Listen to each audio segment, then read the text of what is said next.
Good day.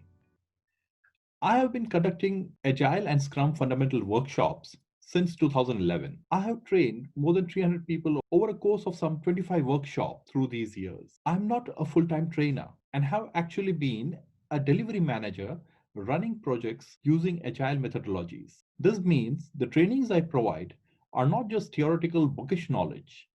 The topics that I train in are grounded in actual practical experience gained by running these agile projects. In this first introductory video in the Agile Fundamental series, I will talk you through some of the common terminology that you will encounter.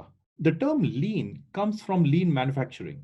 It is obvious. Lean has its origins in manufacturing.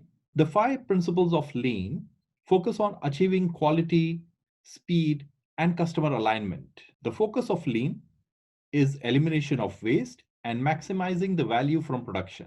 The three types of waste identified in the Toyota production system are Muda, Mura, and Muri.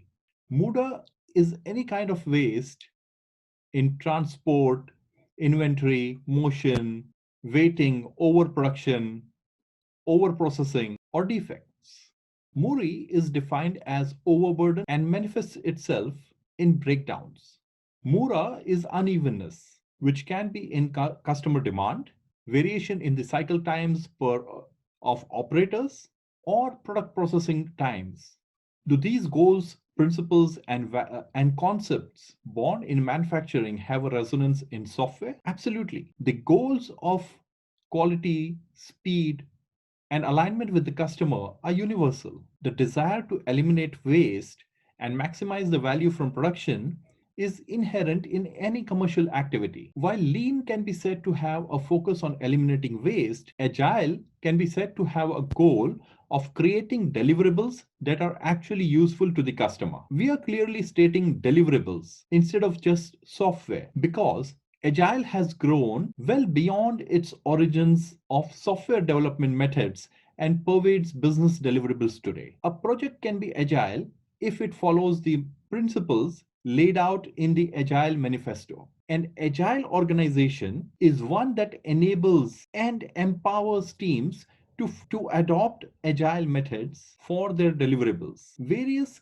development methods like Scrum or Kanban help conduct the projects using these agile principles. These simple concepts have unfortunately been overcomplicated with the entrance of consultants and coaches who seek to lead senior management to the holy grail of agility in their organizations. Agility is not something which can be thrust on people, nor is it a magic wand to change the culture of the organization. Rather, it's the other way around. It is the culture and mindset of leaders within an organization that helps it to discover better ways of doing things and helping others do it. Sounds familiar? That was the preface to the original Agile Manifesto that is somehow lost in the cacophony of so-called agile models and best practices driven by nothing more than the big bucks to be found in the consulting business. Agile is all about the mindset.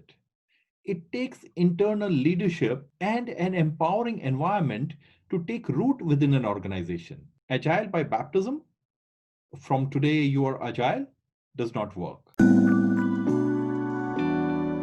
In the next videos, we will be covering the Agile Manifesto and the Agile values and principles. I look forward to joining you there in the other videos in this series. Meanwhile, do subscribe to this channel to keep getting updated about future videos in the Agile series as well as the other very popular Tech Talk series. Thank you for watching.